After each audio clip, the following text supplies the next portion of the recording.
ہم جب عراق گئے اور کئی مرتبہ کتابوں کی خریداری میں گئے اور امریکہ نے جو سینکشنز لگائی تھیں وہ دیکھ کے پہلی مرتبہ پتہ چلا کہ اوہو یہ تو حضور صلی اللہ علیہ وسلم نے فرمایا تھا۔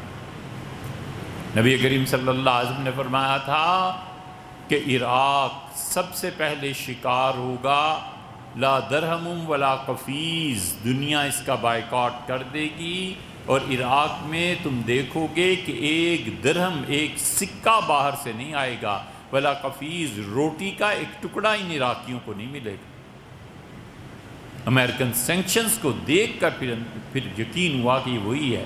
حضور صلی اللہ علیہ وسلم فرماتا ثم یاتی بالشام، پھر شام والوں کے ساتھ یہ ہوگا، پھر فرمایا مصر والوں کے ساتھ یہ ہوگا، اور پھر فرمایا پھر تم میں ایک خلیفہ ظاہر ہوگا اور وہ اتنا سخی بادشاہ ہوگا کہ وہ گنے گا نہیں تمہیں دولت، وہ تو جھولی بھر بھر کے تمہیں دے گا،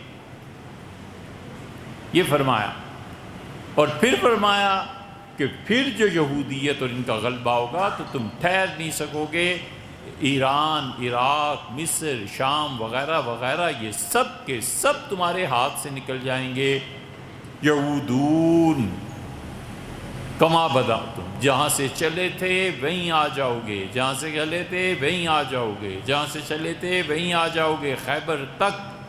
اور آپ نے فرمایا تم یاد رکھنا اس زمانے میں یروشلم جتنا آباد ہوگا میرا شہر اتنا ہی برباد ہو جائے گا۔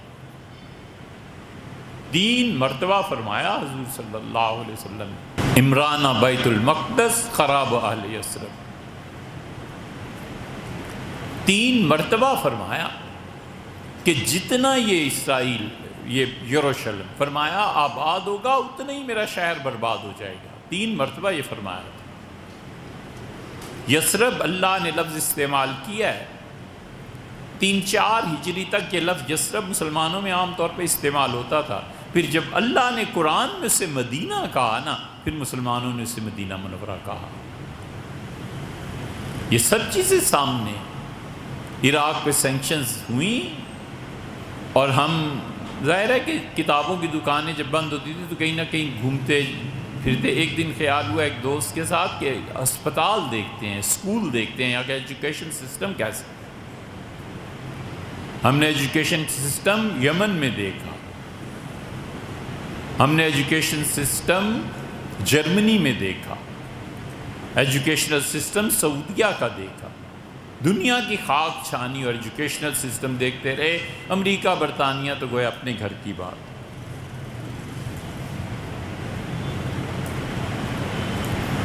کہ قومیں پڑھتی کیا ہیں اور پڑھایا کیسے جاتا ہے، پوری کتاب لکھ دیں تو 1000 صفحے بن جائے۔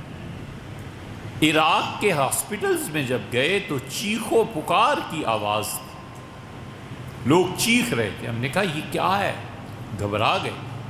پتہ چلا کہ ایسی سینکشنز لگی ہیں کہ سن کرنے کی دوا عراق میں نہیں ملتی، نہ دنیا بھر سے آنے دیتے ہیں۔ خواتین کی چیخیں بچوں کے مسئلے پہ، اور مردوں اور عورتوں کی چیخیں دانت میں درد ہے، بغیر سن کیے داڑھ کو ایک آلے سے پکڑ کر نکال رہے ہیں اور آدمی بے ہوش ہو رہے ہیں چیخیں مار مار کے۔ یہ تھوڑی سی تکلیف۔ ہم نے توبہ کی، جمعہ آ گیا، جمعہ پڑھ کے باہر نکلے، بہت بڑے عالم دین سید، قرآن پاک کی تفسیر لکھی ہوئی، اور معلوم نہیں کیا سوچا ہوگا، ہم سے کہنے لگے یہ 12 جلدیں ہیں قرآن کریم کی تفسیر لکھی ہے، آپ مجھے 1 وقت کا گھر والوں کا کھانا اور میرا کھانا دے دیں، 2 وقت کا یہ آپ لے لیں، اپنے نام سے چھپوا دیں۔ سید تھے، ہم نے کہا شیخ کیا ہوا ہے؟ انہوں نے کہا کچھ نہیں مل رہا، کھانے کو نہیں مل رہا۔ ہم نے عراق سے آگے دوسرے ملک میں جانا تھا، بائی روڈ کا ہوا کہ بائی روڈ چلتے ہیں۔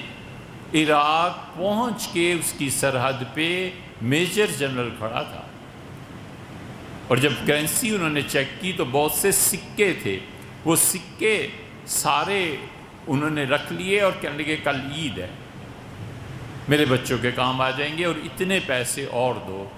میں نے کہا اتنے پیسے آپ کو ہم نے کہا دے دیں تو پھر کتابیں کہاں سے خریدیں؟ ان کا واپس آئے، پلٹے اور پھر بائی ایئر کٹ کٹ لے کے خیر جانا ہوا، وہ ایک الگ چیز ہے، لیکن اس قدر عاجز ہو گئے تھے عراق والے۔